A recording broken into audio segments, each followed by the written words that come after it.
we'll give you that opportunity then next week as well. By the way, everyone who's new, welcome. We're happy that you're here. And I know that, as I said, we're happy that you're here. I know this isn't where you want to be. You would much rather be at your job. And our goal is to give you the tips and the tricks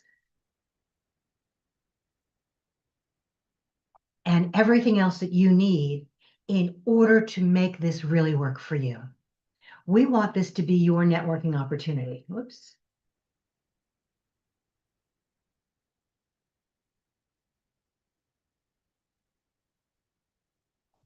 To make sure, I'm not sure what's going on with YouTube. Sorry, that's why I'm looking over the other screen.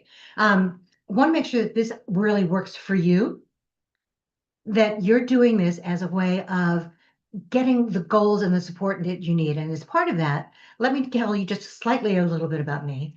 I am an HR professional from way back, over 30 years of experience in HR, human resource business partner, recruiter, talent acquisition manager, hiring manager, and a headhunter, an executive search consultant. And I've been doing this career search coaching now for the last 9 years.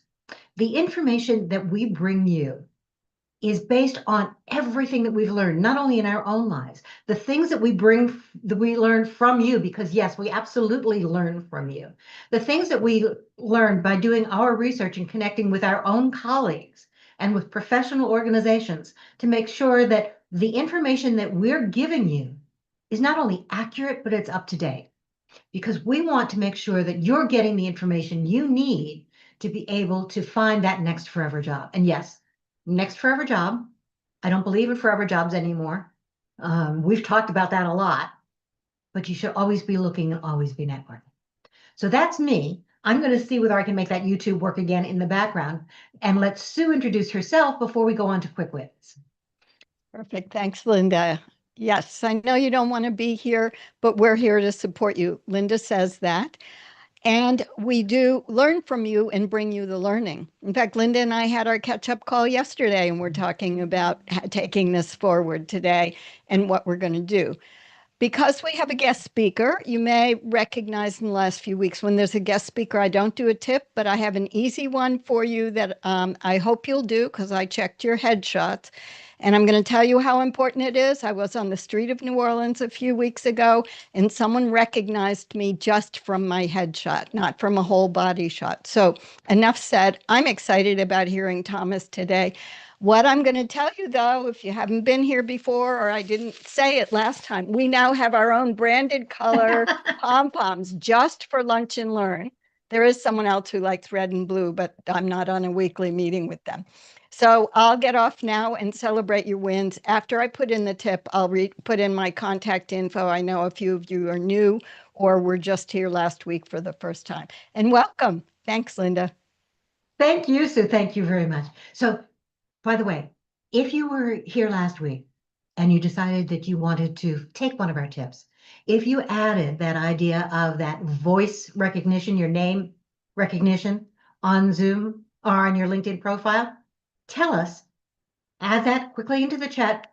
Yes, you did. And we'll go back and take a look and listen, or take a listen, because we want to make sure that these are things that you can actually implement. And if you didn't do it, then here's your idea to be able to do that. We're going to do some real quick wins. So if you've had a quick win, please raise your digital hand. And for those of you who've been here, haven't been here before, what we're trying to do is share things that worked or things that you tried, whether they worked or not, because that's important.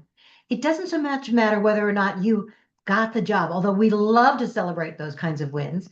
But if you got an interview and it didn't go anywhere, that's a win. If you reached out to a new networking colleague, okay, or you tried something new, you did that voice implementation, that's a win. Anything that you did that showcases that you're trying something different, that's a win. Okay, it doesn't have to be the positive result. It's the activity that really counts. And I see Barry. Yes, can you hear me over my air conditioner that just decided to start blasting? We did, and hopefully the air conditioner is keeping you comfortable. Because it's in the mid-80s here. So I have a win and a half. Okay. Okay, the first one, I'm in a better position now than I was the last time I was here, which was 2 weeks ago. I was offered and accepted a position as the full-time Torah reader at a local conservative synagogue. So that is going to take care of my base financial needs. I'm hoping that will work out for a long time. I also had an interview last Wednesday with a law firm that's looking for a file clerk. I had applied on, I want to say it was on Indeed that I found the link to that. And I am waiting to hear back from them. They still had a few other people they had scheduled the interviews with. We'll see how it goes. I don't know that that's exactly what I want to do, but I want to find a second job as well, so I don't need to stress over every dollar that comes through my hands. So something else I can add on for during the week, even if it's just part-time. I'm sort of revising what I'm looking for at the moment. That's good. And one of the things you said, Barry, is really important for the rest of us to know. And that, by the way, congratulations on both of those. But one of the things that's important is the idea that it doesn't have to be what you want to do forever.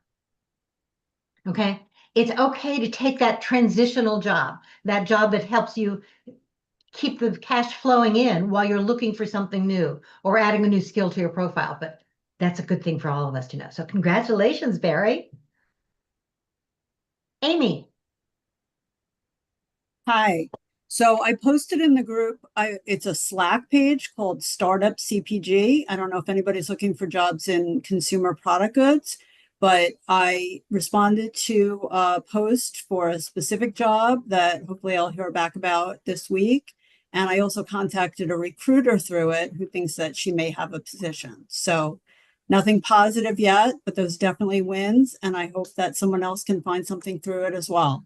That's fantastic. Congratulations. So for those of you who aren't on Slack, okay, can you just like 30 seconds, what that's all about and how to help? So I'm not sure that I'm the expert, but it seems like it's like a message board. And it's supposed to be to correspond within your group. And in this case, the group is Consumer Product Goods Startup Founders. And they're looking, anybody who's in marketing should definitely check it out because every single job post is looking for a marketing position. Excellent. And may I make one more suggestion or ask? You're part of our private group. Yes, I posted in there about it. That was what I was going to ask. Thank you. Yeah, no, I did that earlier in the week. The link doesn't seem like it works because it brought you to like a join page, but Slack Startup CPG. I don't know how I got to it, but I definitely recommend it. Okay. Thank you very much. I appreciate it. And congratulations on doing that. That's a great step forward. Okay. I think we're now talking to Antonia. Did I pronounce that badly? Antoniela. Okay. Thank you. Well, 2 months ago, I had an interview and I wasn't moved forward. Well, after sending the thank you message, I decided now to send an email or a chat to one of the interviewer asking for feedback on my interview. And I was so surprised that she accepted to give me feedback. And even better, it was in person. And I got great feedback from that interview. Great. It was great. And she also went beyond giving me tips and information on how to keep applying and prepare better for next interview with that organization. So the tip or the recommendation is don't be afraid to ask because people are there willing to help always. And that's a big thing. People are waiting and willing to help. Now, I have to admit, I'm a little bit surprised that a recruiter gave you that kind of feedback, and that's fantastic. Outside recruiter or inside? It was an inside recruiter.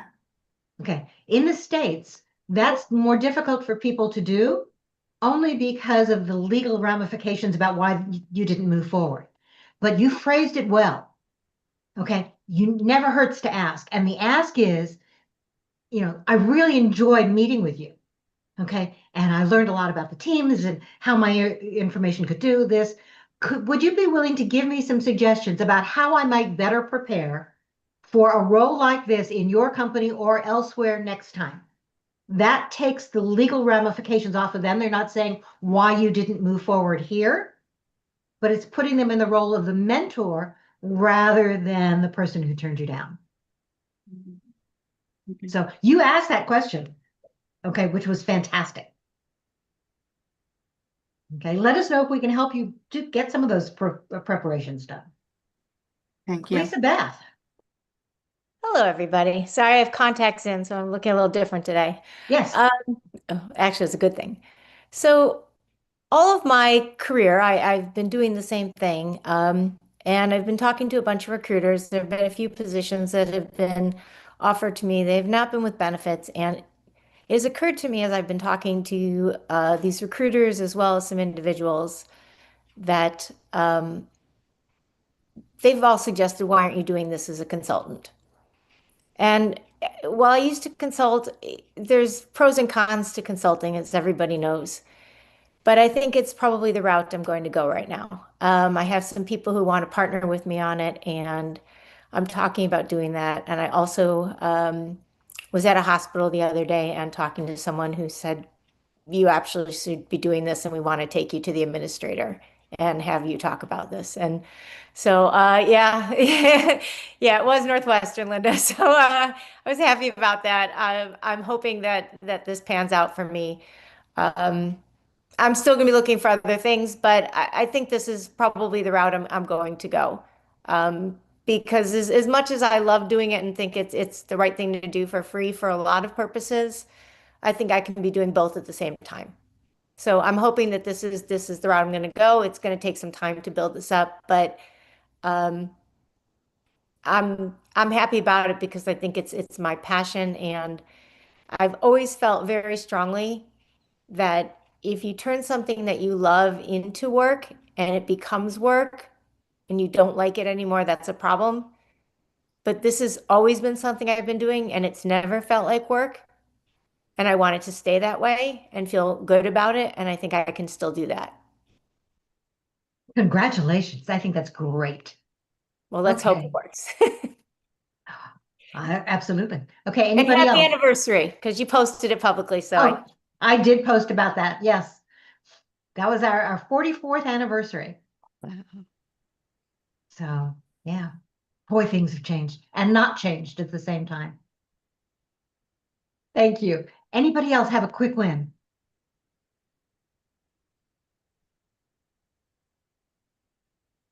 Okay. Then what I'd like to do, okay, I know we have a couple of new people. Can you at least raise your hand and so that we can see who you are? Okay.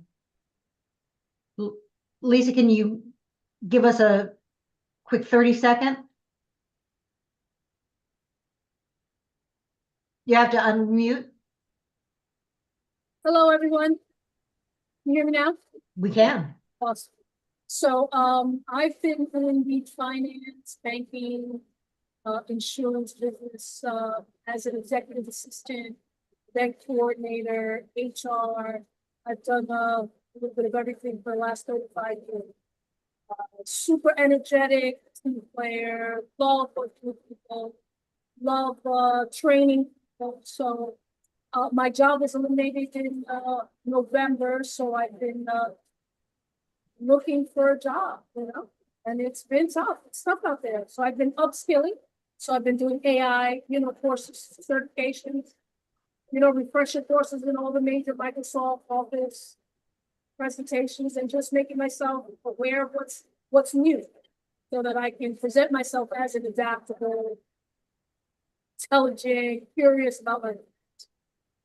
Excellent. Congratulations and welcome. Okay. While I'm doing this, okay, last one for today, because we really want to get to our topic. Hi, Brian. Is that we want to make sure that you're adding some information into the chat. In addition to what you're looking for, if you're picking up some good advice, please remember not only to target it in the chat, what it is, as I mentioned earlier before we started, but also use the word nugget or idea as a way of making sure that we recognize it too, because that will help other people see what's important. In addition, the idea of sharing some of this information online, okay, in a post after this, or in a comment on somebody else's post, helps you getting that visibility. We've talked several times in this group, for those of you who've been here before, that comments really help you move forward. And posts help you move forward. But the idea of sharing something professional, some ideas that you've picked up that are going to help you grow or help your industry grow, or that idea that, reaching out to somebody for support, getting that feedback really helped. Going in that new direction. Building on whatever you see here, all of those things work. And they'll help you gain visibility as well as visibility for the person whose post you're commenting on. Okay, so make sure you tag people too. Sorry about that, Brian. Didn't mean to take your time, but go ahead. That's fine. Quick win here. My camera went out, so I had to reboot and everything. So I just came back into the meeting. Had 3 interviews last week, one of which I got an offer for. So it's a contract role, but I did accept that yesterday. So wonderful. So where would you be working and how did you find it? I had a recruiter reach out to me for this role. It was a company, actually, I had interviewed for a different position with them directly back in early February. And so they were aware of me, so when this recruiter reached out about this related role recently, I said, well, I kind of interviewed for that particular role a few months ago, and they rejected me at that time. So I wasn't all that interested in applying necessarily because I felt it sounded like the exact same role, but little different, reporting to somebody else, and I was offered the role, so looking forward to it. That's fantastic. So I want to tell you a couple of things, guys. Did you hear some of the things that he said? One of which was that the recruiter reached out to him for a job he had already applied to. He was already in their system for another role. That direct application, when people say your stuff goes into the black hole, Brian got the interview based on the fact that his information was already in their ATS system. They searched the database the same way they should have, which was fantastic. And that turned into that contract role, which is wonderful. Congratulations for that. The next thing is to know that, yes, if you have already applied for a job with a company, don't go to an outside recruiter to apply for that same job. Speaking as putting on my old recruiting hat within companies, my old HR hat, if you've gone in through the ATS system as yourself, and then within the next 6 months, you go in through a recruiter, you will probably be turned down. And I don't know whether you know the same thing, Thomas, but just legal applications about, do I pay the recruiter or do I turn them down and then go through that fight because you're already there? Okay, go back to the recruiter you talked to inside the company, go back to the people in the company. That's where your networking comes in. I saw this role again. I would love to be able to be considered. Here's why. Please take another look. Okay, so that's fantastic. And as I always say, when you're doing a contract role, that doesn't mean you stop looking. Okay, contract roles go away. So always keep your feelers going and always keep applying. Thank you. Congratulations. Thanks. I do have a couple questions. I will put those in the chat.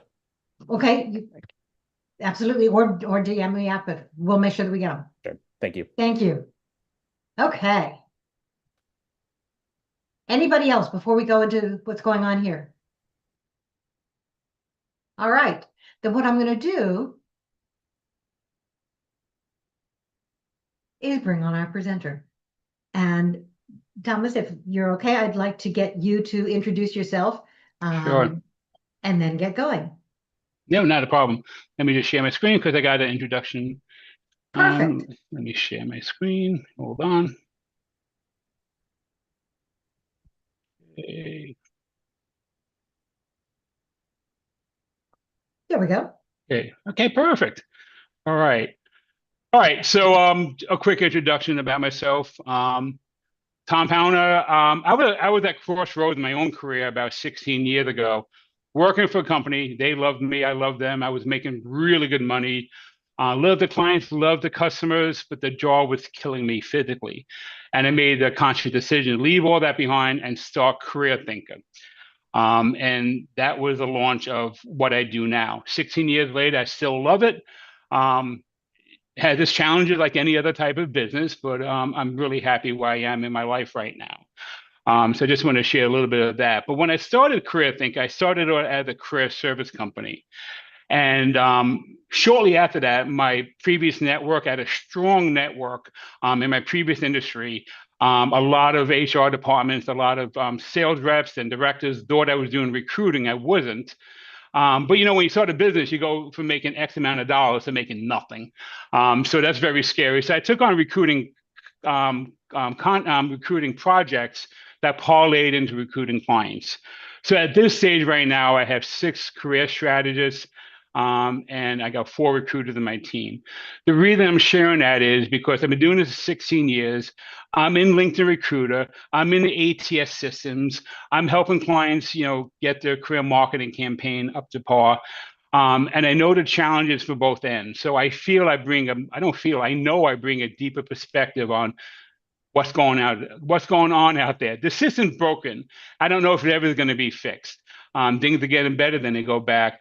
But the systems are broken, so I try to bring education, knowledge, and services to help people get further along in their career marketing campaign. I don't call it a job search. It hasn't been a job search in over a decade. It's a career marketing campaign. If you don't lead with your value, your contributions, your impact, you almost become invisible to the human reader.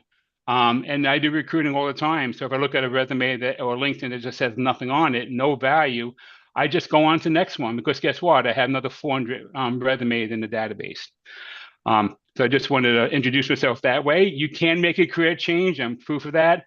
HR fell under my umbrella. I never did HR, but it was always under my umbrella of responsibilities. So here's a link. If you want to connect with me, you can scan my QR code. Does everyone know where to find a QR code of your LinkedIn profile? Nobody knows how to find your QR code? We've talked about it a couple times, but if you want to show them, that would be great. No, I won't show them. Just Yes, it's on your mobile device. Yes. You go to your mobile device, you go to search bar, then you hit that little icon. It looks like a little QR code, and you download it. I always have my phone, always ready to share, and that's how I connect to people. Okay, all right. Just another thing, I asked Linda if I could announce. Me and Ellen Stevenson started writing a book. We thought we had the book done in 4 months. 16 months later, we're almost done. We're in a final manuscript reviewing, and it's going to the publishers next week. So it's called Working and Winning. It's a proven career system built for every client that says, now what? And it helps anyone in any stage of the career to manage a career, because a lot of us don't manage a career, which is not a bad thing sometimes, but I don't like leaving things to luck all the time. So this type of book is going to help people manage a career, whether you're graduating college or you're 40 or you're 50, or you need that last runway job to retirement. It really gives you a lot of great tips and advice and solutions and frameworks. That's fantastic. So you said that it's at the publishers now for the final review. Do you have any idea when it's coming out? We're doing a final review. It should be out in about 4 weeks. The whole process for the publishing, getting the author copies back and improve it. So that takes about 4 weeks. There should be another 4 to 5 weeks. Okay. So guys, get on the pre-order. And then Thomas, my request for you would be when it does come out and it's available, can you send me the link so that I can share that too? Sure. Yeah, definitely. And you can scan the QR code or go to the link. I'll drop it later on in the chat again. And just get on a wait list. We'll have some, giveaways and some, pre-information about the book. I'm really excited about it. Thank you. Congratulations. Okay. All right. So when I was talking to Linda, she was asking what I wanted to present. And there's so much going on out there. And there's so many topics to present on, but I thought it was really important to start speaking about LinkedIn's AI. LinkedIn has launched a new AI, and there's so many. They used to have, well, I'll go with that the next slide, but LinkedIn, the most important role in the AI for us is, if you're a job seeker, is to really make sure the skills and the key skills and the keyword on your LinkedIn profile are the most optimized ones. And I'm going to explain why that is so important, because they launch a new AI in the background. And we use LinkedIn Recruiter. We have 2 companies we recruit for, maybe about 85 positions a year. They haven't posted a job in 5-6 years. They tell us what they want, and we find a profile that match. And you'd be surprised how many companies are doing that quiet hiring approach. So LinkedIn, for many years, LinkedIn had a skills first approach. Instead of looking at qualifications as far as having a certification or having a certain degree, they concentrate on doing a skills first approach, that the skills you have are more valuable than the education. Now, obviously, there are some roles that you need the education first, and then you earn the skills. But LinkedIn's been pushing this skills first approach for quite some time. And again, you want to be careful, because when I say, if a job seeker hears skills first, the natural reaction is to go and load up your skills. It's skills all over your LinkedIn profile in the skills section. Today with AI, that's going to actually work against you. So there's a lot of different aspects about what skills, where they belong, because AI will actually be doing something broader than a skill first approach. It's context first. So having the skills on your profile is step one, but showing the skills in action is really where your profile comes up in the search. We're seeing a big difference in what profiles we are seeing first. So going back before this new AI, somebody could have, back then, someone could have 80 skills that are closely matched to what they're looking for, have nothing else in the profile, and they would show up in high in search results in LinkedIn Recruiter. Well, that doesn't work anymore. I am seeing quality LinkedIn profiles now first. So when I do a search, I narrow down, I put all my filters, I put all my criteria, and then LinkedIn gives me a list of profiles that match. So years ago, I was like wondering, not years ago, just even a year ago, I was wondering, how did this person, come up on my search results? Because the profile kind of sucked, to be honest. And it's, of course, the keyword. So that whole philosophy has changed. So AI doesn't just look for exact keyword matches. It understands the context, the responsibilities, the requirements. It is smart enough to infer skills a candidate likely possesses, even though they didn't directly listed the skills, because now the AI can understand the context of a LinkedIn profile. I just mentioned quiet hiring. Now, LinkedIn's been back and forth. LinkedIn is a really great tool. It's the largest database on earth for hiring, for networking, for companies to share their brand, for people to meet each other. There's nothing else like it. Now, LinkedIn goes through a lot of changes all the time. They don't announce the changes. They don't teach it. That's on them. It's a shame they do that. But for a while there, LinkedIn was losing its purpose, the quiet hiring, recruiters finding talent. Now, what's happening now with all the AI-generated resumes, which is a whole different story, a lot of companies are losing faith in the job boards, because they get 400, 500, 600 resumes for one job, and 90% of resumes are unqualified. And then when they read the qualified resumes, half the things on the resumes are untruth. So what's happening is companies are coming back to the quiet hiring. They are searching for the profile and doing that quiet hiring search. And before the job is even posted, they could have a list of potential candidates. But that pendulum is swinging back to that. It was always quiet hiring was always out there, but it lost its fizzle for a while, and now it's coming back. And that's one of the defects of AI. AI generated resumes or the AI applied. So quiet hiring, the old way versus the new way. So the old model in LinkedIn Recruiter, the company will identify its needs. HR will open up a requisition, job posted publicly on LinkedIn, maybe not. Candidates apply, competing with the hundreds. Recruiters review applications. Now with the new AI, the hiring manager has a conversation about future needs. LinkedIn AI builds a dynamic talent pool silently in the background. Recruiters have a short list of 10 to 15 people already lined up for the job. The job gets posted or never does. The short list of candidates get direct in-mail before public posting, and top talent is hired and others never knew about the role. That's what the quiet hiring means. You know, we heard quiet quitting, we heard job hugging, all these terms over the past several years. But the quiet hiring is becoming a lot more popular like it was 6, 7 years ago on LinkedIn.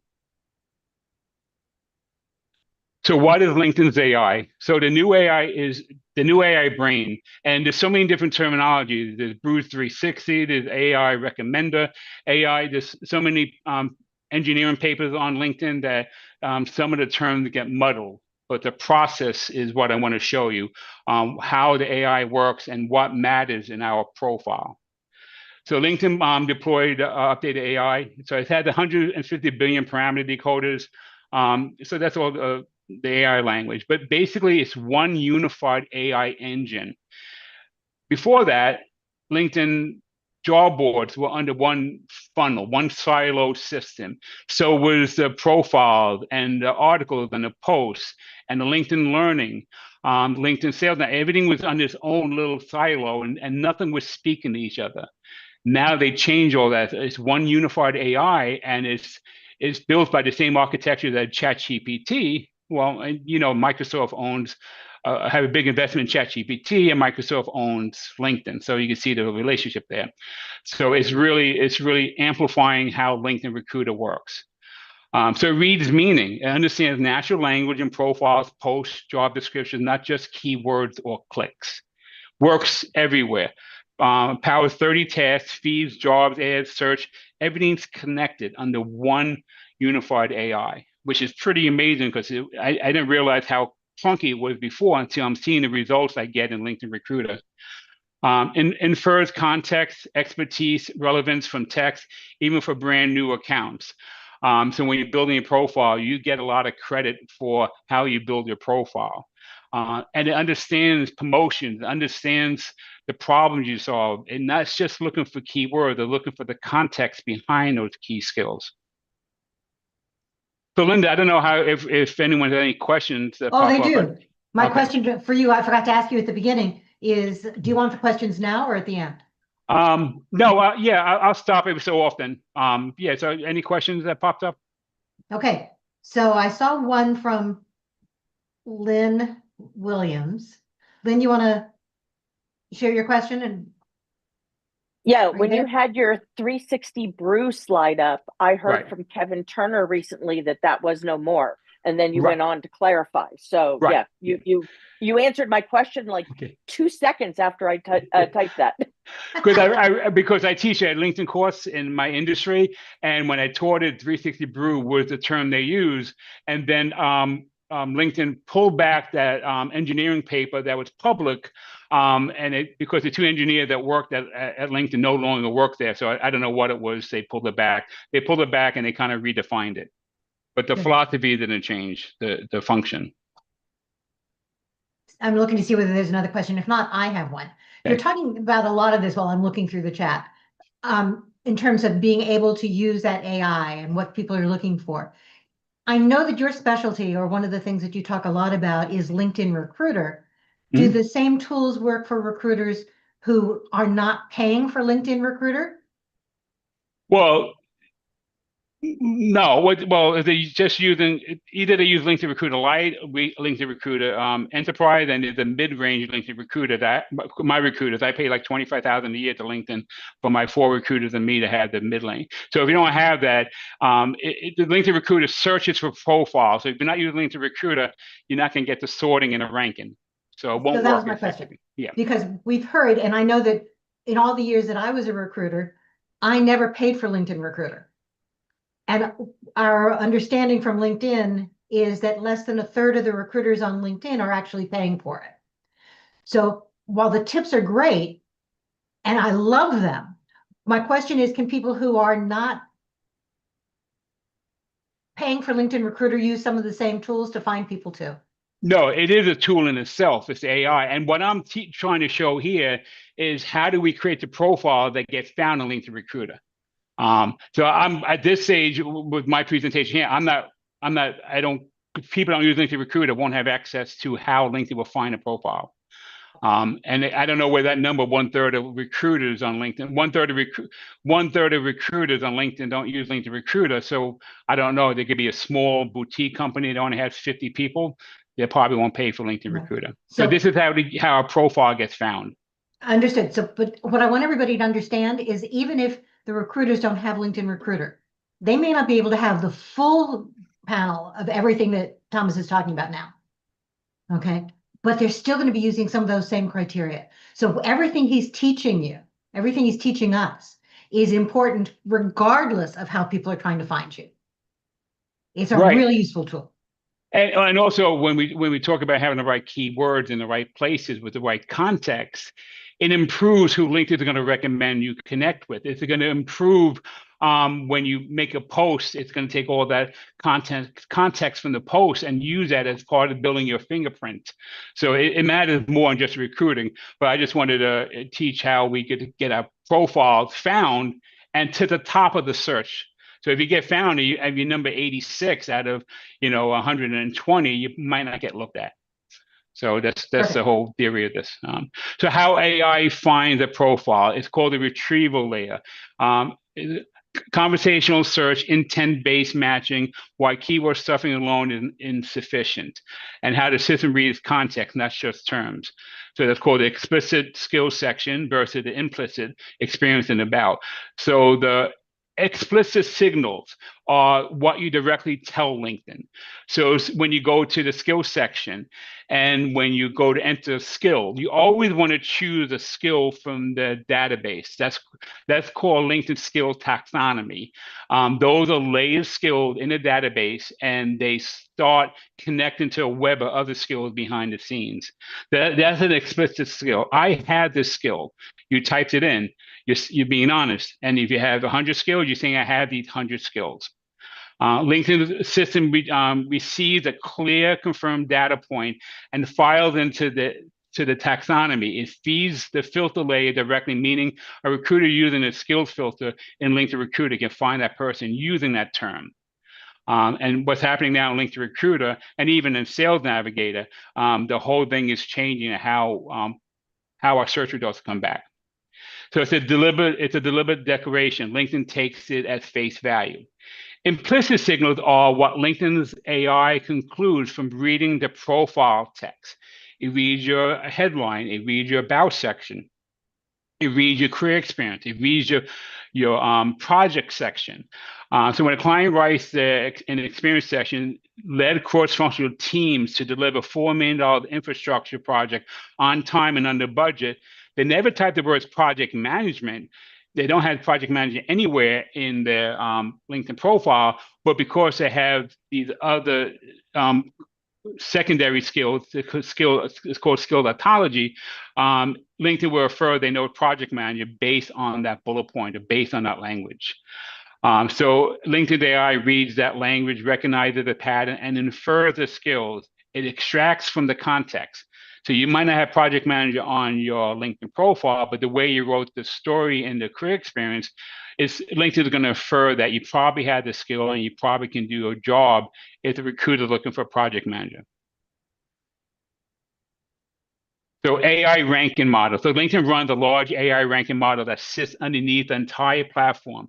It doesn't just match keywords, it reads context, infers skills from experience language, calculates relevance, and determines which profiles surface for which searches. A pro tip, a job seeker only loads up the skills section is handing LinkedIn one signal. I have these skills. If you don't prove you have those skills in how you talk about your career history and your about section, you're going to lose a lot of value. A job seeker who writes rich contextual specific language and experience entries is letting LinkedIn AI harvest dozens of signals inferred on its own and getting surface in searches. So this is why when I'm looking for a director of sales, I'm looking for HR benefits director, I'm getting a wide range of people that could do the job based on a LinkedIn profile, based on the skills, and based on the inferred skills LinkedIn is assuming that predicts they could probably do the job. So it's changing how recruiters are finding top talent. So keywords versus skills on LinkedIn. A keyword is a search term. It's any word or phrase that a recruiter, hiring manager, or LinkedIn AI might use to find somebody. Keywords live in search query. They are what somebody types in search. So when you go LinkedIn Recruiter, you type, I'm looking for sales director, sales manager. I'm looking for Salesforce. Those are the skills you're typing in for the search. Keyword is a retrieval concept. They are about being found. A skill on LinkedIn it's a skill on LinkedIn structured data point. So it comes from the taxonomy, it comes from the list, the drop-down box. You shouldn't be making up keywords or putting skills together. I have come across a lot of profiles where they have 5 skills in one line in LinkedIn skill database. It will accept it, but it's not going to do any good anymore. So when job seekers ask something like in the skill section, LinkedIn normalizes it against its taxonomy, matching it to a term in a database. So data analytics and data analysts get mapped to the same node, the same upper level keyword. So I know this sounds a little complicated, but hopefully by the end of this, you're going to come away with a better idea of what you should do with the key skills, the content, and the keyword in your LinkedIn profile. So keywords versus key skills. A skill can function as a keyword, but keyword doesn't automatically function as a skill. So if agile appears 10 times across someone's experience section, it's working as a keyword.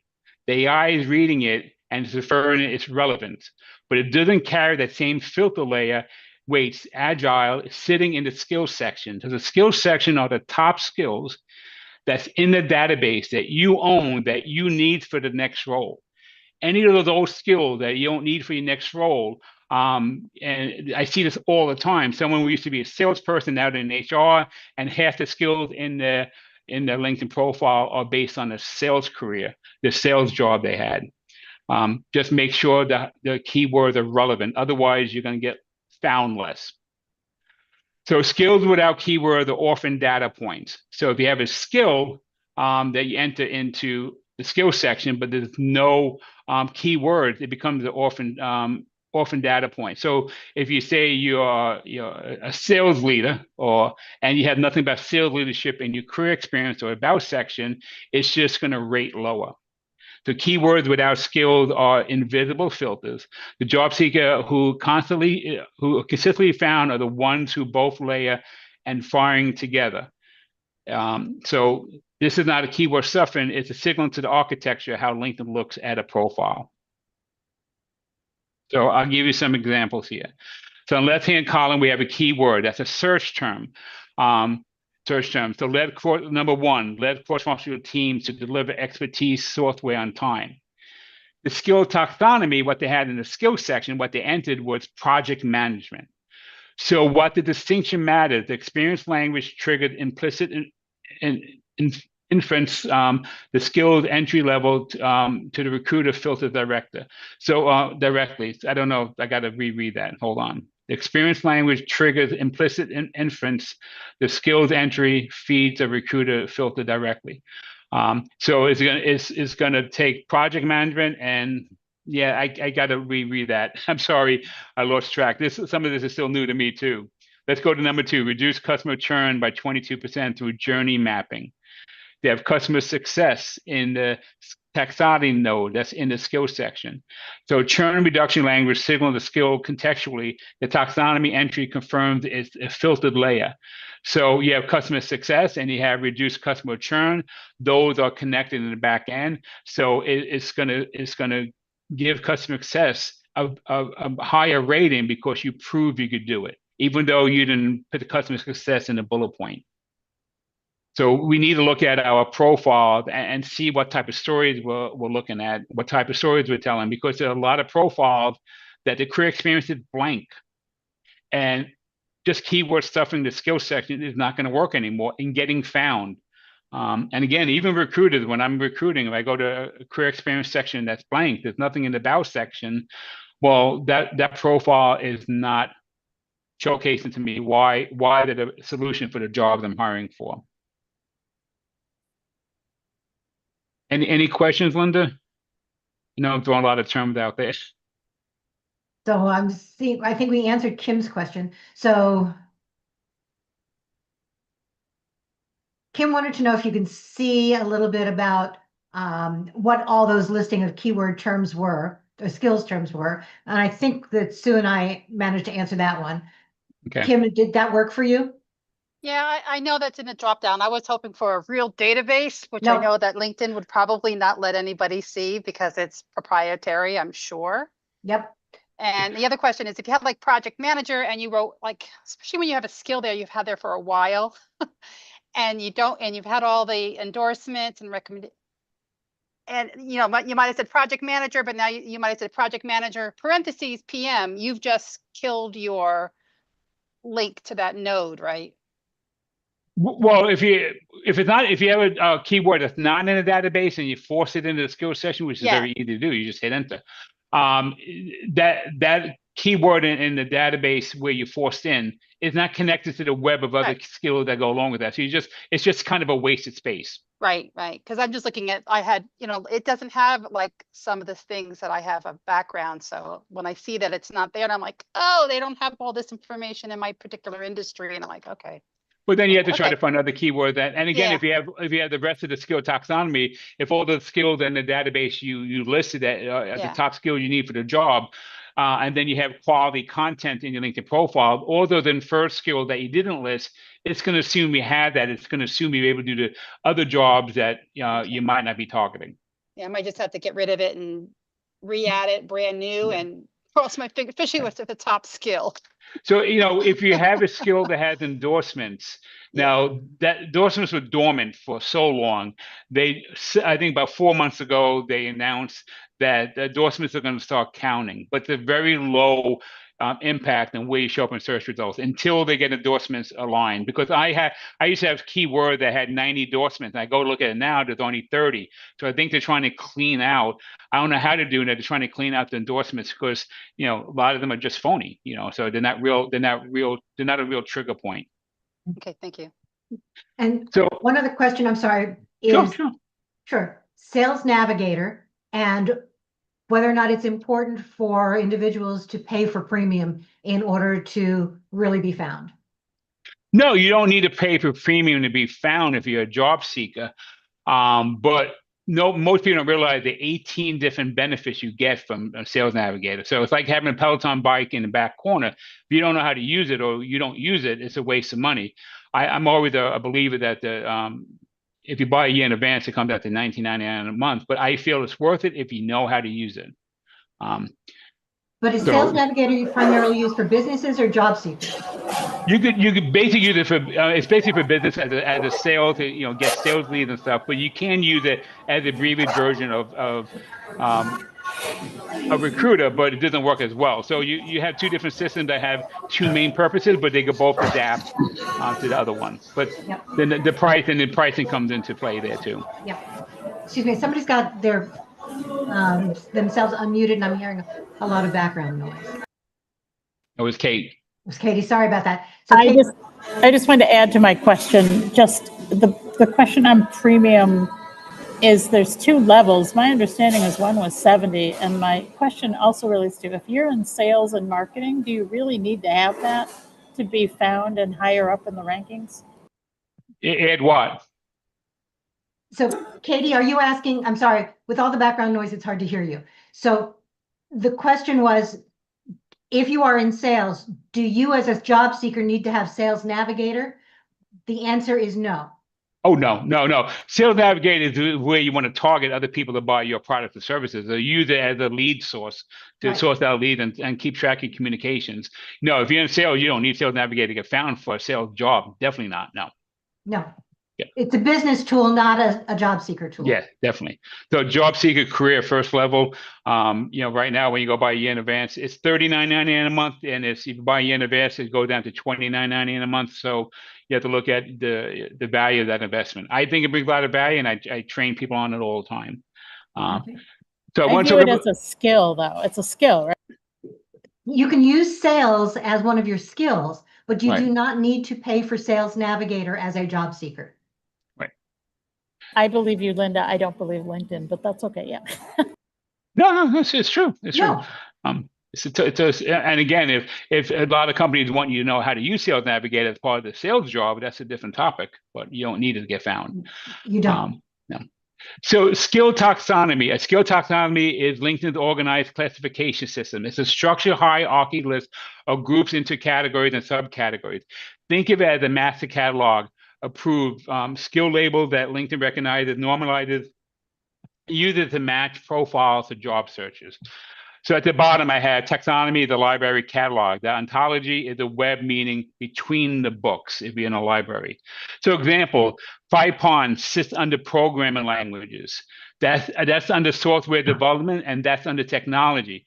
So you have technology as software development underneath the skills section. You'll get credit for Python and programming languages.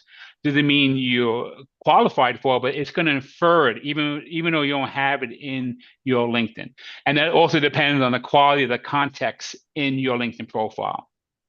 Skill ontology goes a little further, and this is what's new. The skill taxonomy has been there forever.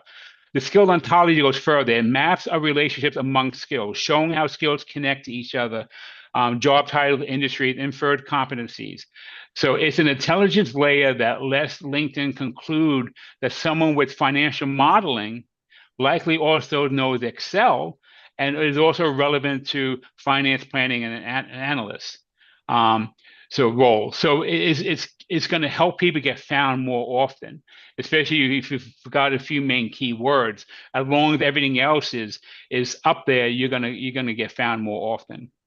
So, and it also has, so think of the taxonomy skills are the top skills. So whether it's going to be F&P analysts, and then behind that taxonomy skill, you have all those other web skills that connect to it.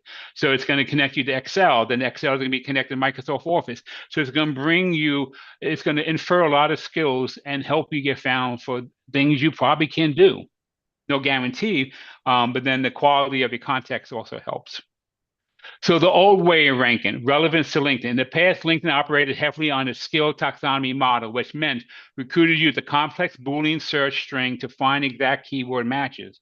Job seekers used to rank high simply by adding a list of 100 skills at the bottom of the profile, or by repeating a job title multiple times. That doesn't work anymore. It just actually works against you. The danger today, LinkedIn's new generative recommended AI actively penalizes those old taxonomy-based behaviors. It looks at it just keyword stuffing. If a job seeker lists technical skills like Python, but lacks the surrounding contextual skills like the AI flags the skill as unvalidated. So if you just have Python because it's in a typical job posting, but you have nothing else to back it up by other skills that connect with Python, and you're using Python in your career experience with some type of outcome, some type of contribution. Is right now what's happening, and this is going to flow right into the AI-based ATSs. I'm actually consulting with a company on an ATS that is all AI-based. And I also predict, don't quote me on this, but I predict at some point LinkedIn will allow some certain AI programs to use their database. So we'll see what happens as far as the keyword association. So if someone has Python but lacks the surrounding contextual skills, AI flags that as unvalidated or shallow. It triggers a context penalty in which the AI assumes the user is keyword stuffing just to rank and penalizes that profile accordingly. And this is what a lot of people aren't realizing, because I still see a lot of profiles just a bunch of keywords, or just keywords and nothing else. And that doesn't work either. Skill ontology, a little deeper conversation about that. Its relevance to LinkedIn. LinkedIn Recruiter now evaluates profiles holistically, using a skill ontology to understand a candidate's context and meaning. Infer skills, because AI maps semantic connections, it acts as a knowledge graph that reads a candidate's trajectory, job history, network to infer implicit skills and proficiency levels, even if the candidate forgot to manually list it. So it also sets you up like, if you're ready for promotion, it's going to understand you have all the skills to do the director level when you're at the manager level. It's going to understand the context, the stories, the bullet points, the history. If you went from a bank teller to a customer service manager at a bank, to a branch manager, to a district manager, it's going to understand all the nuances that took you to get to that level, and then start mapping you where you might be going next and help you get found for those jobs. It's pretty amazing, but we first have to build the profiles that tell that story. So now I'm going to throw out another term, topic DNA. The AI evaluates profiles topic DNA to prove expertise. Understands certain skills naturally cluster together. For instance, the system recognized that a data scientist requires Python and machine learning, connecting them even if they aren't explicitly linked in the static database. So it understands the keywords you didn't list. If a profile lists high-level skills like marketing, the AI expects the topic DNA to include semantic neighbors such as go-to marketing strategy, competitive intelligence, or product lifecycle management. So it's gonna assume that the DNA of a marketing. So we want to take advantage of that knowledge and make sure we list those skills, because the more we're aligned with the skills and the keywords that the position needs, that's when we can get found more often. So the point of this of job seeker, you want to build skill clusters. A job seeker must prove the structural integrity of the expertise of AI. And again, I'm teaching this, and I know this is coming in the AI-based ATS systems. If they list high-level skill like marketing, they must also include semantic neighbors such as go-to-marketing, competitive intelligence, product lifestyle. Teach them to order the job descriptions to find the co-occurrence patterns and list related secondary skills alongside primary ones. So just having the word marketing, a marketing manager, and nothing else to back it up is gonna rate your LinkedIn profile as low quality, as low aligns with the jobs. Contextual skills and experience section. The AI needs proof for how a skill was used. If a candidate claims capability of semantic search, the experience section must describe the specific challenge or product where they utilized that skill. And that's the way we should be writing resumes for the past 20 years. If you have 20 skills in your skills section, but you don't show them in action with outcomes in your career history, well, it's a low-level nod. It's not going to get you to the top of the list, and that's how the ATS systems are going to be changing as we go forward. So focus on semantic relevance over repetition. Some people just repeat the keyword over and over in every job and everything, and that used to work. Not anymore. It actually works against you. Today's LinkedIn Recruit AI looks at semantic relevance, evidence of depth rather than frequency. So you want to optimize for intent-based search. So the topic DNA versus skill clusters. So you might think they go against each other, but they work together. One describes how AI grades you. The other one describes the action you take to pass the test. So the topic DNA is the AI perspective. This is the rubric the algorithm uses to evaluate a profile. The system understands the legitimate capabilities, natural clusters, so it looks for a topic DNA. So what you want to do is put word clusters together in an about page and a career experience page. So this is the physical strategy the job seekers executes on the profile to pass the AI evaluation. Job seekers must prove the structural integrity of the expertise to the AI by building skill clusters. And I'm going to show you a few examples of that. Okay. So let's say director of sales for building the relevant revenue leader cluster. So anyone that's director of sales, you need revenue is your main goal, driving revenue. So if the candidate lists sales and leadership, the AI views it shallow. A true director of sales doesn't just sell, they build systems, predict revenue, and scale teams. The core skill, sales leadership, the semantic neighbors, the cluster. Sales forecasting and pipeline management proves they understand how to predict and track revenue. Go-to-market strategy connects the sales knowledge to the broader business objectives. Revenue operations, a highly modern keyword that shows they understand the alignment between sales, marketing, and customer success. Key account management demonstrates the ability to handle enterprise level high value clients. CRM, Salesforce administration, show they rely on data and systems to manage their teams. So you can have those keywords in the career experience section. You may have a lot of these are in the taxonomy or the skill section of LinkedIn. But if you don't prove anything with it, it's just going to rate you lower. So instead of saying led sales team, they should write delivered 30% improvement in sales forecasting, accuracy by spearheading go-to-market strategy, and implemented rigorous pipeline management via Salesforce. So that's what we call a cluster of keywords in a value-based format. And this is what rockets your LinkedIn profile to the top of the search list. And this is exactly what we should be doing with the career experience section of a resume. It's no different. Now, the new AI systems in the ATS systems will start looking at this and value the context of a career history a lot more valuable. I mean, the biggest problem we have out there when I look at resumes is there's no value. The person just lists function, and that's going to actually hurt you more. I spoke to 4 people this week. They've been in between opportunities for 6 months. They're not getting any interviews. And you look at the resume, there's just no value there. So this always mattered. It's going to matter more, and we need to be strategic about how we present ourselves. We need to prove that we are the solution, that we can solve the problem that companies have. Every company hires to make money, to protect, reduce risk, to control operations, and and to keep everything secure and the reputation. Those are the reasons the people hire. If you can't prove you can't do it, you need to go back to the drawing board and figure out how to tell your story. So let's take operations manager, building a process efficiency. That's what operations managers do. They improve processes and efficiency. Operations is a very broad term. If someone just lists operations management, I won't know if they manage a warehouse, a software team, a retail store. The cluster provides the exact flavor of the expertise. The core skills, operations management. That's the semantic neighbors, the cluster. Process optimization, continuous improvement. Prove they just don't maintain the status quo, they make things run better. Lean Six Sigma or Agile or Scrum give them specific recognizable methodologies to their process improvement. Supply chain, vendor relationships, P&L management, cross-functional team leadership.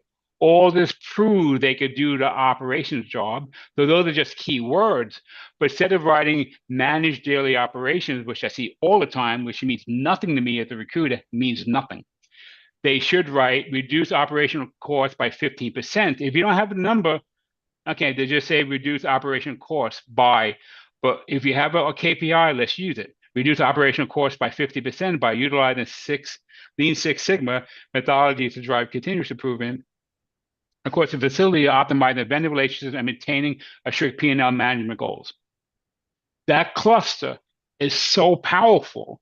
It proves you could probably do the job they're looking for if everything else lines up.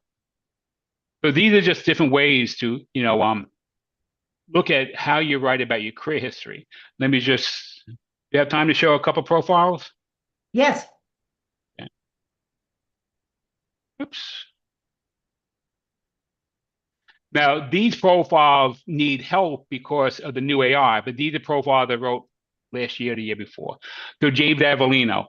So when you start looking at his profile, you can see it's rich in the right keywords for he's a director of store operations. So when you look at his headline, everything there is geared towards the keywords he needs for the job title. So a district manager, multi-location manager. So he has a little bit of a branding tagline there. The banner image is just a banner image, just more for visual branding. It has no back-end value. You go to his about page, we talk about his leadership focus. We talk about how he drives operational excellence. So this is a way I used to write LinkedIn profiles. Now I needed to be a little more strategic and weaving clusters of words together with more of an outcome base. So how I drive operational excellence, I have infused technology and improve accuracy and efficiency. That's not bad, but I want to try to get a cluster of other keywords that associate with that outcome and just give it a little more meaning. Because when you have those clusters of words together, it just amplifies what LinkedIn learns about you. So he teamed with me back in 2022. So he recently got a new job. He's been there 10 months, but you look at his LinkedIn profile, what he wrote here really has no more, it didn't have much meaning. It's kind of a job description. When we go back, when I work with him, let's see more. You can see we have the operational snapshot. So when you have a description of what the role was, those keywords together in that description amplifies what you can possibly do in the future.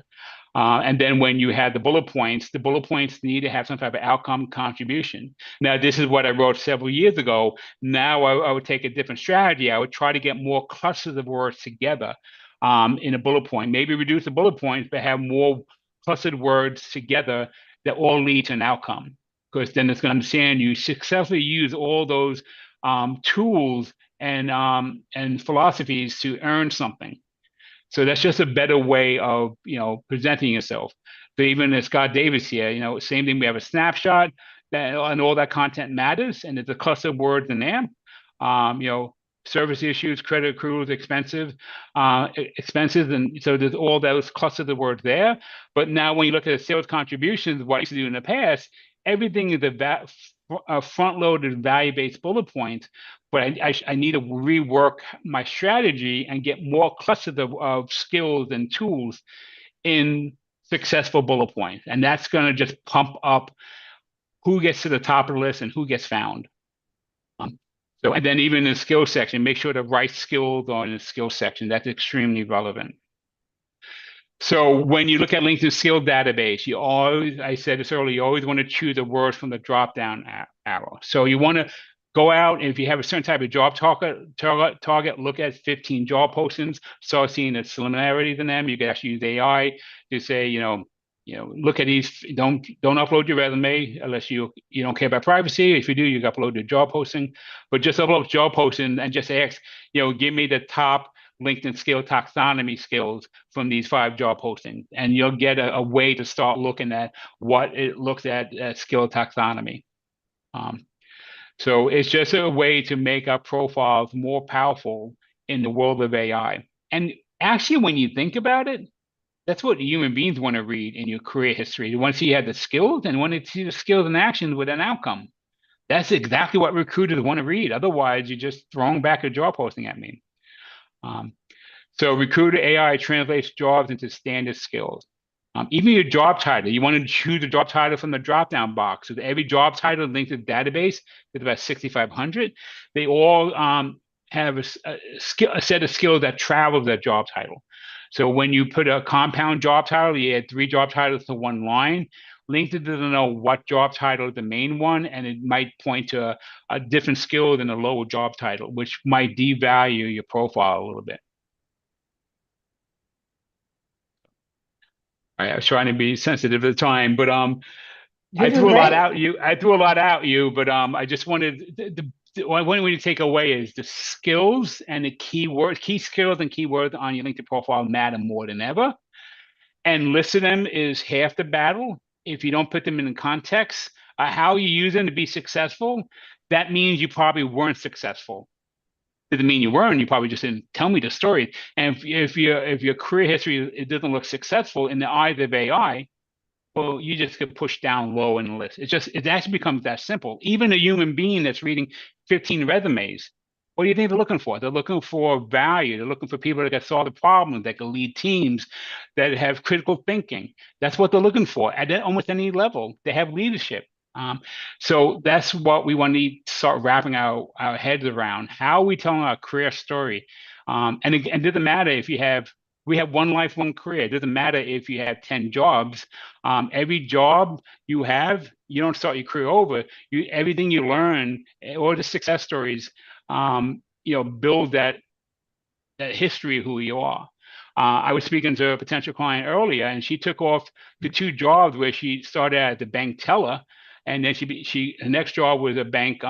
She got promoted for a branch manager. Then she got hired by another company branch manager. She took off the teller experience because she felt it was irrelevant. Well, the AI will understand that she's promotable, that she's a type of person that is going to do what she needs to do to get promoted and get noticed. So LinkedIn can understand the context in our stories. Perfect. I'm sorry, I could go on and on. Sorry. No, we appreciate that. we do have a couple of questions. My first question for you is lots of great information, by the way. Thank you so much. But these slides are so detailed. The information I you know. presented is so detailed. Are you willing to share the slides? Yeah, how do I do that? So you Send can them to either you? you can either send, perfect. You send it to me and I'll put it in our private group. Okay, good. Yeah. Perfect. Thank you very much. Okay, we now have another couple of questions. So what I'm going to do, if you stop sharing, I'm going to Okay, put hold some of on. the questioner people who have questions up on the screen. Okay. Perfect. I know I speak fast. It's a New Yorker in me. That's one reason we record it, so that if people Okay. want to go back and take another look, okay, it's going to be Yeah. available on YouTube, guys. It's available. I think it's available now, but it will be up there. And if not today, it'll be up there tomorrow, so that you can make sure that you go back and take another look. Now, if you've got questions, please raise your hand and I'm going to add you to the screen. And then just go ahead. Hi, how are you? Great presentation, first of all. My question is, one of the last topics you addressed is compound titles. Well, as you know, nowadays, everything is very fancy. So you have a title that's AVP, Operations Manager, Lending Originations, so on and so forth. And a lot of times you will lose some of that content if you put Operations Manager, which is easily found in the drop-down menu. So my question to you is, how do you fix that? How do you counter that? Well, you can't fix it, but the workaround.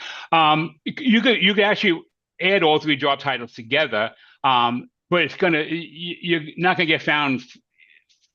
It's going to just lower the value of your profile. Now, if someone has operation manager, because even look at my LinkedIn profile, I haven't updated it yet because I have one of my jobs, I have operation manager, district operation manager, I have HR, sales, I have all different parentheses because they get found for any job title. But if I was looking for a job, all those nodes to the different skill sets, it doesn't know which one, and you don't know which one it's going to take. So you can lose some value. So what I say is pick the title from the LinkedIn drop-down box from the market job title that best describes where you are now in the company and where you want to go next. And then the first line of the description, you say, given job title ABC, in charge of, just give more of a definition of the job title. And if you get that in the first few lines, they'll see that when they look at your profile. Great, thank you very much. Perfect. That's the only way around it, unfortunately. And I get that question all the time. Yeah. The other possibility is to use a second title for the same company. So you've got operations manager, and then if you've got HR manager, do both those titles, and that will also help. Both those titles and what? On two lines. Two different entry, two different positions at the same time. Two different positions, same time. Okay. Yeah. Okay. Same time frame. Yeah. But two different entries. You could do that, and then separate the story and the functions. Yeah. Okay. Kate. I am sitting in a public place, so I am really loud. My question on there was, do you foresee the change in format on how we present this? Because if you start adding all the value adds of the stories or the star stories or whatever, it's just going to get huge. And I find working with AI, they hold you so hard to a 2-page, and they're giving me feedback on what the title should be, or they're giving me feedback on how to write this stuff. Do you foresee any suggestions on how to manage the bulk of this? Plus, you feel like you want to put everything in there to hit as many of these opportunities as you can. I don't know. I just want your feedback on that. Well, I mean, I can show you an example of resume. The 2-page, I don't know where that comes from. AI doesn't restrict you or penalize you if you have more than 2 pages. I don't think I've ever hired anyone from 1 page in the past 16 years. Most people are hired from 2 to 4 pages, depending on the level. So a manager, it would be 2 or 3 pages sometimes. Depends on the history, depends on the story, depends on successes. As long as it's organized, it's relevant. Even when you have a lot of bullet points, putting the bullet points in categories: sales growth, human resource successes, leadership, and have 3 bullet points on those subheadings, that brings a lot of contextual readability and all those stories that were happening. People even sticking to the 2-page resume now with AI coming into the ATS system. It needs those stories. It needs to understand the trajectory of where your career was and where it's going. Just be strategic. And again, when you talk about skill clusters, you could probably write less bullet points. There might be 2 lines instead of 1 line, but there could be a lot of keywords in that 1 bullet point, which is going to support the AI. Mhm. And Kim, your resume LinkedIn is going to be the full picture. You can add a lot more of that information on LinkedIn because LinkedIn is generic. Your resume is targeted to the job. Okay. Next. Unfortunately, there's just so many fear mongering out there. Never go past 10 years. Well, sometimes you need to because your full story is in there. It has to be 1 page, no more than 2 pages. And then we become a one-trick pony. We make the resume match a job posting so strictly, we strip everything else out. And every company wants you to do beyond the job posting, the leadership, the critical, all that stuff you strip out because you want it to match a job posting so closely that you look like a one-trick pony. So just, we have to balance everything out. I'm sorry, I didn't mean to go on that rant. No, you're doing good. Kim, did you have a follow-up before you? I don't think so. Shaylee. Okay, I think I was next, right? Yes. So what I heard, and you can tell me if I've got this wrong, is that if you have skills listed in your skills section, you need to reflect that in your descriptions, right? To make it verified. I think that's what I heard, right? Well, to make it verified, and you can use other cluster words that associate with that, Right. and that gives you more credit. Yeah. Okay, all right. So the question I have is, with each of my job postings, there are skills listed that have been tagged with that job. So I have, a particular thing, a job, I have description, and then it has the little, I think it's a diamond or something that says, these are the skills that Marilyn has associated or showed in that. Does that suffice?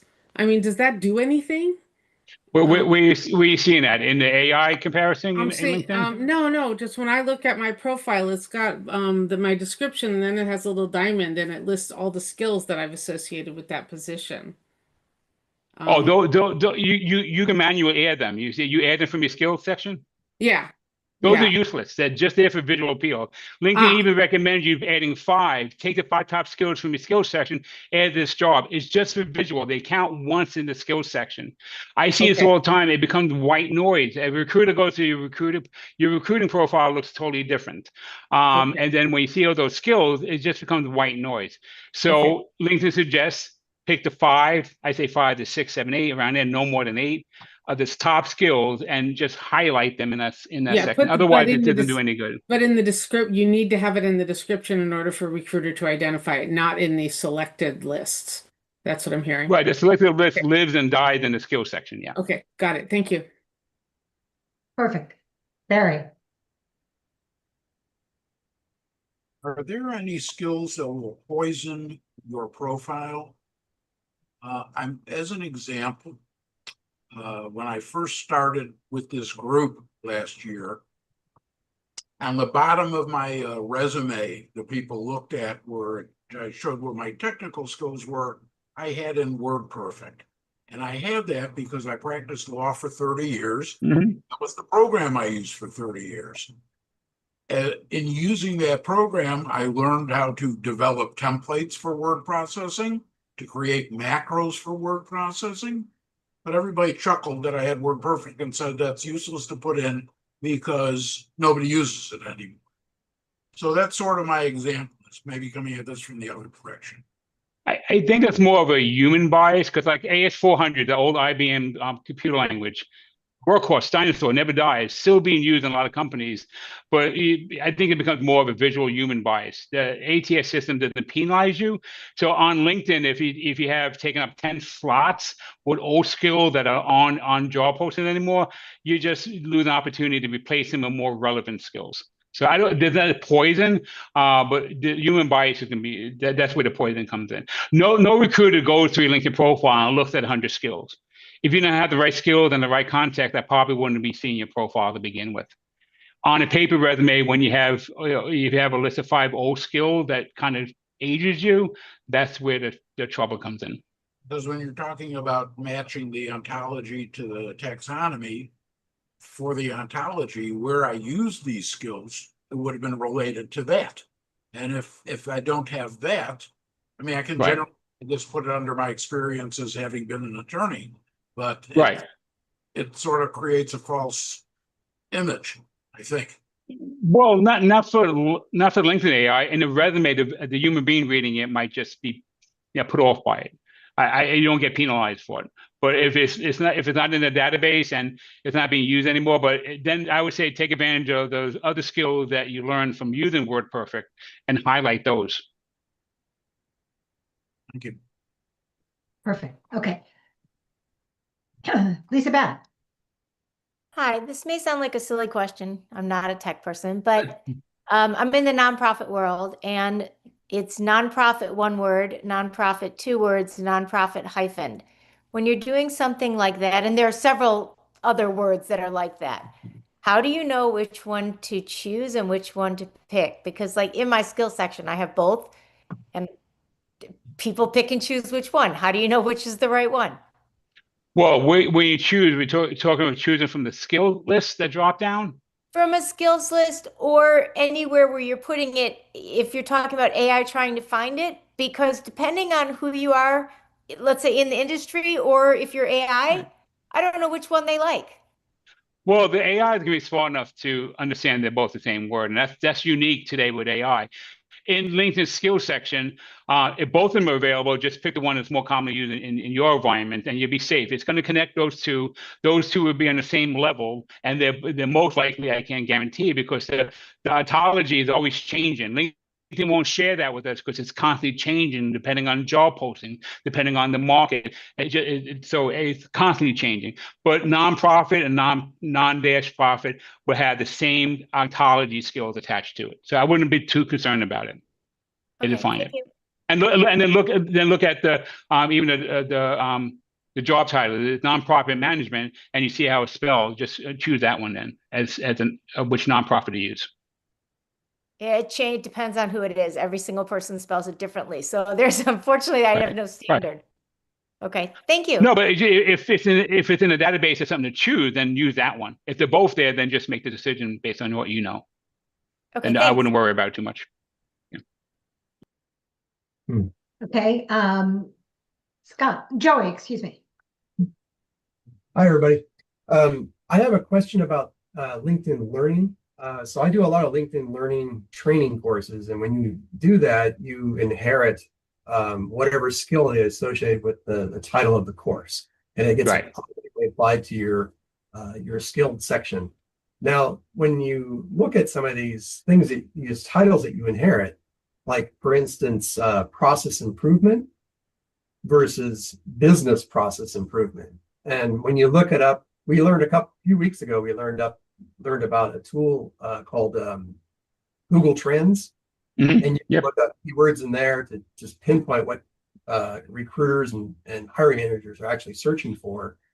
And when I just did it right now, process improvement comes up like 4 or 5 times more than business process improvement would ever show up. I'm wondering if I'm hurt myself or if it's so the way the AI now, I mean, the way the ATS is and the AI, if you have business process improvements and the job posting just has process improvement, you'll get found. So always use a compound word link to the database that has more words in it. So like a lot of people to team leadership. I like cross-functional team leadership. So if they're looking for team leadership or even just leadership, that one compound keyword, just the part leadership, will get found, and you get credit for everything. Okay, I figured since it comes from LinkedIn, that it is within their database, and I'm okay. But I wonder if I had to tweak anything. But I was like, I'm good. So, thank you. Okay, you're welcome. Perfect. Okay, Carl. Tom, great insights and information. And maybe in a future session, you can show us from the recruiter view how you see some of our profiles and just make sure that we're coming through the way we think we're trying to come through. But great session. The question I do have is coming back to the endorsements of the skills. You mentioned that they weren't really having any impact, and then they do now have an impact. Do more endorsements carry more weight? You also mentioned that somehow LinkedIn is going through and cutting the number of endorsements that you had on a certain skill somehow. Maybe a little more on that topic. Yeah. So, and I've spoken to LinkedIn engineers. I get different answers sometimes, so that makes it all confusing too. So when Microsoft bought LinkedIn, endorsements before that were like endorse your friend. Everyone was endorsing everybody. That was the main thing. Like even before Handshake, endorse me. Even people you didn't know. And then LinkedIn actually changed endorsements. How do you know the person? Casual, they're your boss, you report them, you work on the same project, and how well do you know the skill you're endorsing? That was out there for a year and a half. That went away, and then for the past 6+ years, it's just been dormant. They don't push it. Nothing. It had no value at all in the back end. Now I had to go back and do a little more study because I know I had 80 endorsements into one skill. Now I'm down to 40. I think what LinkedIn is doing is there's no interaction. So if someone endorses you, there's no interaction, no emails, you haven't looked at the profile in 2 years. I think those are the endorsements it's eliminating because they realized that it was just not a real person you connect with. Again, don't quote me on that, but that's what I think is happening. So what they're doing now is they're giving endorsements value in the new LinkedIn AI. So if you have 40 endorsements and then from random people that you haven't really spoke to in a couple of months, but if you have endorsements from people who you reported to, that have more value than just a friend or someone in a different industry. So if you have endorsements for people that you report to, people you work side by side with, those are going to have more value. But right now, they're not giving any indication, and I don't think they even know how much endorsements is impacting where you show up in LinkedIn Recruiter results. So yes, let's have endorsement. Let's make sure that real people that we communicate with and try to make sure that people have quality. Because if someone has a really crappy LinkedIn profile, it's all empty, they endorse you for 2 skills, that's going to be a trigger that this endorsement is not a high value endorsement. So the combination of things happening. So just make sure the quality of people and quality endorsements. That's the best advice I could give right now. I don't have any indication how much, if you have 50 skills and all 50 have 10 endorsements or they have 20, how that impacts your outcome. I don't even think they know, to be honest. And actually, that's a great That's my question to best ask answer. Jeff Young on June 10th when he comes in as Ask Stump the LinkedIn Guru, because he may have some additional information about that. Yeah. Okay. My understanding is that the endorsements still count, but the endorsements are going to help you show up in the internal. But if you don't have the profile information to back it up, you're still going to go lower down on the list. Right. That goes the contextual. And again, they just started counting 3-4 months ago. So for the past 6 years, they weren't counting. So, but okay. Again, All don't right. know how much they count. So. Perfect. Do you have time for one more question? Sure, I'm good. Yeah. Okay. Yeah. Go ahead, Ray. Yeah, Tom, I just want to piggyback off of Carl's exchange that you just had with regard to getting endorsements from folks. And you said something about, well, they check if you've had an email or something like that, etc. I'm just going back to you've connected with somebody on LinkedIn, you've been networking or you've met them, you have exchanges so LinkedIn can see at least who, if Tom and I had gone back and forth and then you endorsed me on something, would that fall into some type of engagement that they can validate versus just some random ping? At least there's a history of a chain. Are they smart enough to find that in your messages? Yeah, that's exactly. Yeah, oh, believe me, LinkedIn keeps track of every freaking keystroke you do. I'm telling you. I mean, memory is so cheap today. Years ago, every memory was so expensive. So they keep track of everything. The machine learning learns everything, your behavior, what jobs you look at, who do you speak with, all our messages are being looked at in the AI. LinkedIn blocked out Google for looking at public profiles because they were afraid there'd be so much data out there they're giving away. So yes, I think that's exactly the situation. If you have the exchange and there's been communication back and forth now, if there's no communications for 5 years, that endorsement might be invalid at this point or less value. Wouldn't it have been an endorsement from 5 years ago? So at least they would, I don't know the timing of endorsements. I'm not trying to push the envelope here, right? But I mean, at least you're showing, hey, you know this person, the history is there on LinkedIn with you've been messaging through there. That's how they add some validity to that.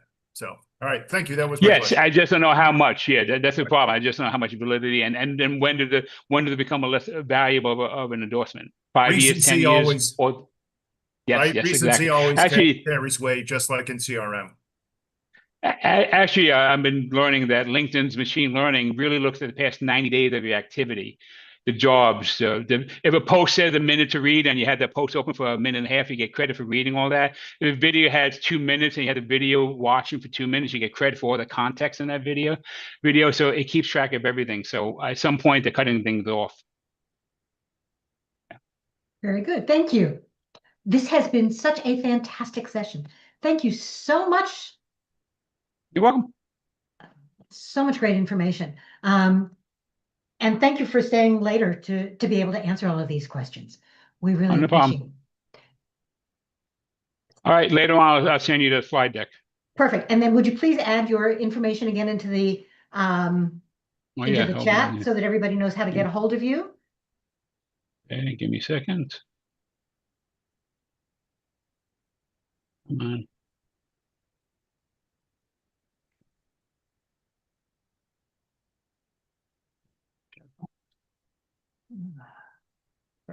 With the chat, hold on. If you haven't joined the private group, folks, that's where the slides are going to be. That's where a copy of the chat is going to be. By the way, I'm going to turn off the recording.